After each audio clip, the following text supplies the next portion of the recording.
हम बात करेंगे कफील अहमद बोल न्यूज़ के रिपोर्ट। कफील बताइएगा, आज मार्केट में एक ऑल टाइम हाई हमें देखने को मिला। आने वाले दिनों में क्या एक्सपेक्ट किया जा सकता है और आज जो मार्केट में बहुत तेजी रही, इसकी क्या वजूहत सामने आई हैं? देखिए, आज कारोबार जब जो है अगर हम बात कर लें तो मार्केट में एक और जो है वो एक अच्छा दिन था मार्केट के लिहाज से। और अगर हम बात कर लें 71,861 का मार्केट ने जो है वो हाई बनाया और इख्तिताम पर अगर हम बात कर लें ओवरऑल तो 523 पॉइंट्स का मार्केट में इजाफा रिकॉर्ड किया गया और जो इंडेक्स है वो 71,433 के लेवल पर मार्केट जो है वो बंद हुई है।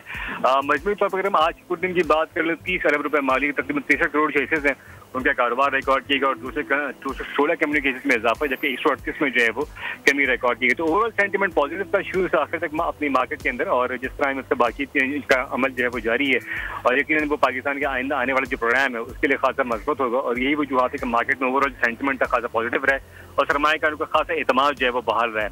इसी तरह अगर हम बात कर लें आज के दिन के हवाले से एक और जो एक अहम डेवलपमेंट हुई है अरबाब पाकिस्तान स्टॉक एक्सचेंज और लंदन स्टॉक एक्सचेंज के दरमियान एक एग्रीमेंट हुआ है जिसके तहत जो अगर हम बात करें तो LSE के साथ माहौलियात, समाजियात और गवर्नेंस पर जो है वो की मुफाहमत यादाश्त पर एक दस्तखत किए गए जिसके तहत माहदे के तहत दोनों इदारे SSDC और डाटा टूल्स का एक मजमूआ जो है वो तैयार कीजिए जो है वो काम किया जाएगा। इसके और अगर हम बात कर लें तो डाटा को PSX की जो लिस्टेड कंपनियां हैं SEGC डाटा रिपोर्टिंग के लिए इस्तेमाल कर सकेंगे। तो ये पाकिस्तान स्टॉक मार्केट के लिए एक अहम डेवलपमेंट है और यकीनन जो मार्केट में आने वाले दिनों के लिए खासा अच्छा और मजबूत जो है वो साबित होंगी। और कफील ये बताएगा, इस मुआहदे के जरिए बैरूनी इन्वेस्टमेंट भी आ सकेगी, उसकी भी राह हमवार हो सकेगी?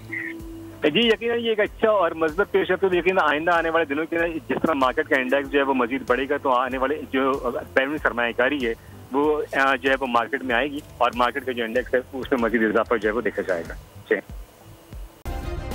सब्सक्राइब करें और बेल दबाएं ताकि कोई खबर रह न जाए।